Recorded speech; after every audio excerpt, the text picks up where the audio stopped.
crainte, le doute, les luttes et les combats sont le quotidien de chaque jour, pesant sur notre vie fragile, tenons sur un fil vase d'argile. Mais Dieu veille sur nous et il prend soin de nous. Ne crains pas, et la foi, c'est le roi des rois. Il ne sommeille ni ne dort, celui qui te garde. C'est le Fils de Dieu qui siège les cieux. Paix te soit donnée. Il offre sécurité à celui qui le cherche, cherche de tout son cœur la volonté du Seigneur, désintéressé des choses qui se meurent d'aujourd'hui. Il donne sécurité à celui qui le cherche, cherche de tout son cœur la volonté du Seigneur, désintéressé des choses qui se meurent aujourd'hui. La grâce t'est offerte aujourd'hui, cadeau sans prix, viens et saisis. Pourtant tu le mérites pas, mais approche-toi, aujourd'hui c'est lui. Il t'offre par amour pour toujours. Reste sur le chemin, rien ne te ravira de ma main, car il est le chemin. Il donne sécurité à celui qui le cherche, cherche de tout son cœur La volonté du Seigneur, désintéressé des choses qui se meurent aujourd'hui. Il donne sécurité à celui qui le cherche, cherche de tout son cœur la volonté du Seigneur, désintéressé des choses qui se meurent aujourd'hui.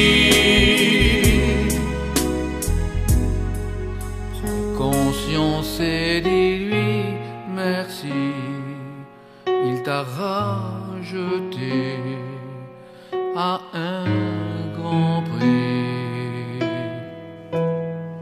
Prends conscience et dis-lui merci, il t'a racheté au prix de sa vie.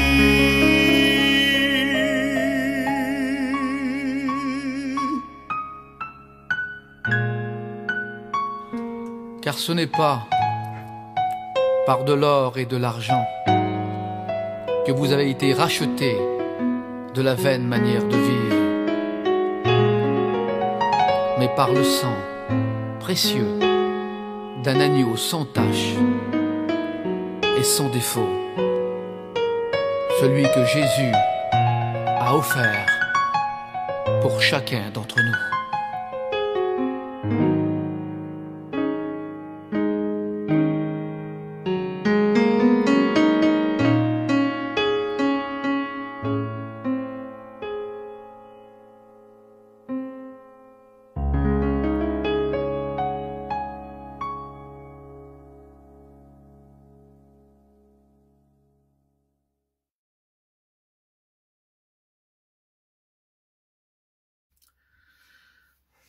Bonjour à tous, très heureux de me trouver parmi vous ce soir par le moyen de ces réseaux sociaux. Le son que je viens de chanter avec un frère disait ces paroles: le monde vit dans la peur et dans la crainte. Et je crois que plus que jamais, c'est ce que nous vivons. Nous vivons dans un monde de peur et de crainte. Et le monde a toujours été ça. Les hommes ont essayé de se trouver une certaine sécurité dans le travail, dans l'argent, dans les bien-être, en essayant d'essayer de se mettre à l'abri avec tout ça. Mais le constat y est aujourd'hui, il faut le dire, avec tout ce que l'on a, tout ce qu'on a essayé d'acquérir ou le peu que l'on a, une mauvaise nouvelle, un microbe, et puis tout tombe. Plus rien n'est vrai. Parce que les choses du monde sont que passagères, alors que les choses de Dieu sont pour l'éternité. Je voudrais lire pour vous le livre d'Amos au chapitre 5 et verset 4 qui dit ceci: « Ainsi parle l'Éternel, cherchez-moi et vous vivrez. » Par contre, ne cherchez pas Bethel, n'allez pas à Gilgal et ne passez pas par Barsheba. Ici, il nous est parlé de 3 villes qu'il ne faut pas chercher. Pourtant, dans ces 3 villes, il s'est passé dans la parole de Dieu des bonnes choses. Bethel était tout de même le lieu où Jacob eut une vision qui bouleversa carrément sa vie. Il bâtit même une autel à Dieu et y fit une promesse importante. Gilgal était l'endroit où les Israélites campèrent après avoir traversé le Jourdain à pied sec. Et les premiers pas posés sur la terre promise, c'était aussi quelque chose d'important. Et Barsheba était le lieu où Abraham invoqua le Seigneur et où son fils Isaac creusa un puits et établit une autel. Ces 3 étapes montrent des moments dans la marche du peuple d'Israël qu'ils avaient vécu. C'était donc des villes où il s'était passé des faits importants. Mais pourquoi Dieu dit « Ne me cherchez pas dans ces endroits » ? Cherchez-moi et vous vivrez, mais ne me cherchez pas dans ces endroits. Et il nomme 3 villes du passé. Parce qu'en fin de compte, Dieu veut nous faire comprendre qu'il ne se trouve pas dans le passé. Non, il n'est pas le Dieu de celui qui a été. Il est le Dieu de celui qui est. Et si vous lisez l'Exode chapitre 3, et dans le premier chapitre, les premiers versets, alors que Moïse est en train de parler avec Dieu et que le Seigneur veut l'envoyer quelque part, Moïse réplique tout de suite: « Mais Seigneur, si on me demande qui m'envoie, que leur répondrai-je » Et Dieu lui-même a dit ces mots: « Tu leur diras, celui qui est m'envoie. » Dieu est donc de toute éternité, mes amis, et il vit à jamais. Alléluia. Si vous priez ce soir, si vous l'appelez ce soir, et si vous êtes surtout vrai, parce que il faut être vrai, alors il ne sera pas le Dieu du passé, mais il est le Dieu du présent. La Bible nous dit ceci: si tu le confesses de ta bouche, en le croyant de tout ton cœur, alors tu seras sauvé. Confesser, c'est attester, affirmer qu'en fin de compte, Dieu ne change pas. Et le Dieu que je vous parle, eh bien c'est ce Dieu qui ne change pas. Et si tu l'invoques ce soir, alors c'est une certitude, il te répondra. N'a-t-il pas dit, invoque-moi au jour de la détresse, et je te répondrai. Il n'a pas dit peut-être je te répondrai, ou probablement je te répondrai, ou on verra bien ton état d'esprit, je te répondrai. Non, non. Dieu a dit, je te répondrai. Alors, si vous avez l'occasion ce soir de le prier, de lui dire ce que vous avez dans votre cœur, en fin de compte, lui parler avec votre cœur, alors vous pouvez être sûr qu'il vous répondra, parce que ce n'est pas le Dieu seulement du passé, c'est aussi le Dieu du présent. Nous avons connu des gens dans notre famille dans le passé, des hommes qui avaient une certaine importance, une certaine prestance dans nos familles, et qu'on honorait, et Dieu sait que c'est vrai parmi notre peuple, c'est normal de le faire. Mais vous le savez comme moi, ils ont été. Et on parle d'eux comme un souvenir, comme une nostalgie, tout en sachant que c'est quelque chose de bon, mais ils ont été.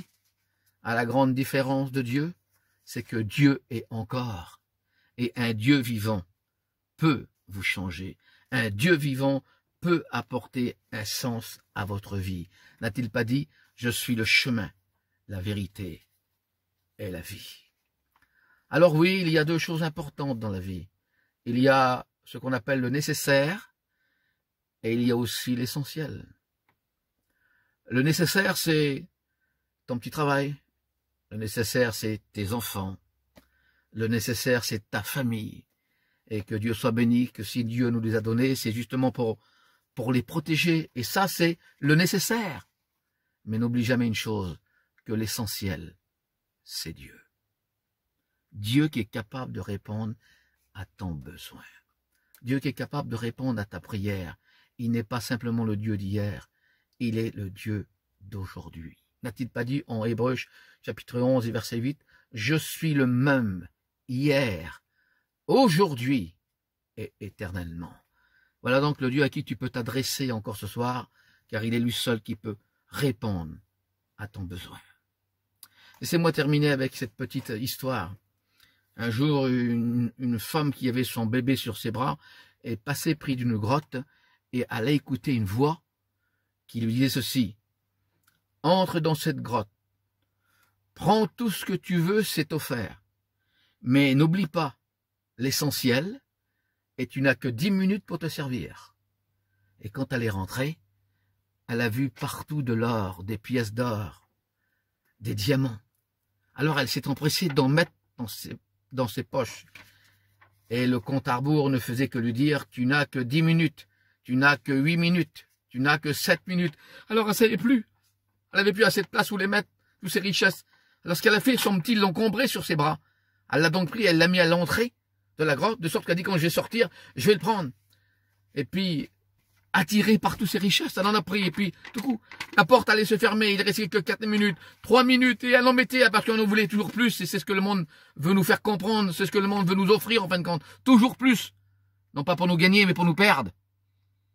Et tellement pris par cela, à la dernière minute, elle en a pris encore sur elle. Et la porte s'est fermée. Et elle est passée à travers de justesse. Et la porte s'est fermée. Et elle s'est dit, ouf, j'en suis sortie de justesse. Mais voilà, elle ne s'était pas rendue compte qu'en prenant le nécessaire, elle avait oublié l'essentiel. Elle avait laissé son petit bébé à l'entrée. Là, c'est une histoire d'une mère avec son petit bébé. Mais quand c'est grave, quand nous le tournons au sens de la vie aujourd'hui, le nécessaire, ça peut être que tes affaires, n'y va pas trop loin, ça peut te perdre. L'essentiel peut te sauver. Il a un nom, il s'appelle Jésus. Je voudrais que nous prions ce soir et que nous demandons à Dieu, là maintenant, que vous baissiez tous vos têtes avec moi et qu'on demande à Dieu de vous bénir. Seigneur, nous te rendons grâce, nous te bénissons pour ce que nous avons écouté, parce que je te loue que tu n'es pas le Dieu d'hier seulement, tu es aussi le Dieu d'aujourd'hui. Et tu connais nos besoins à chacun, tu connais la crainte de chacun, la peur de chacun. Eh bien, tu as dit un jour à tes disciples, n'ayez plus peur, car je suis là. Et je voudrais vous dire, n'ayez plus peur, parce que Jésus est là. Alors faites-le entrer dans votre vie ce soir, et il vous sauvera, et il vous donnera ce que votre cœur désire. Alors que la paix de Dieu soit sur vos vies. Amen.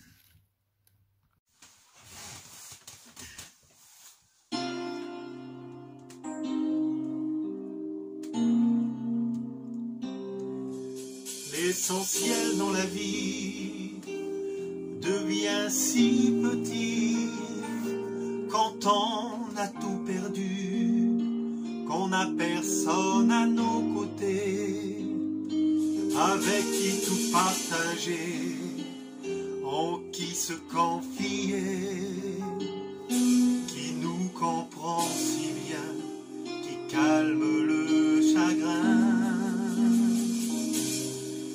L'essentiel dans la vie devient si grand quand on réalise bien qu'on ne parviendra jamais à devenir quelqu'un, à devenir assez bon pour arracher le mal qui rôde autour de nous.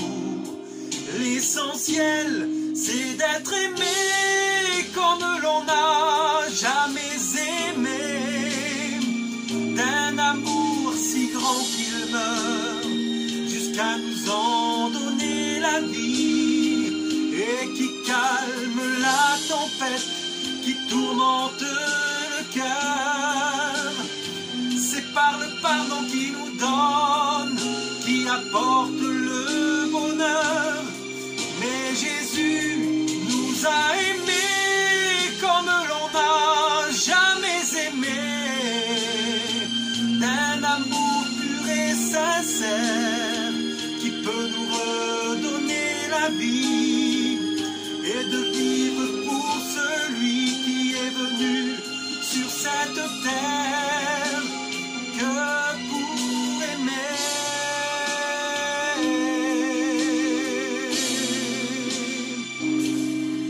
L'essentiel dans la vie, c'est d'accepter que Jésus a tout fait pour nous donner la vie. Il a vaincu la mort, il a tout accompli. Il veut combler le vide qui habite ton cœur.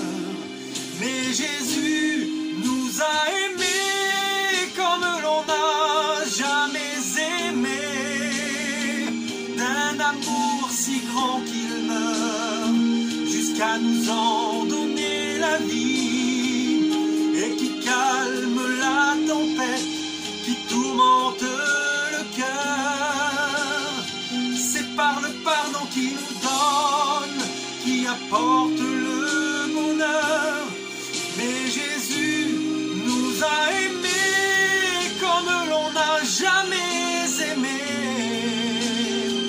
d'un amour pur et sincère qui peut nous redonner la vie et de vivre pour celui qui est venu sur cette terre que pour aimer.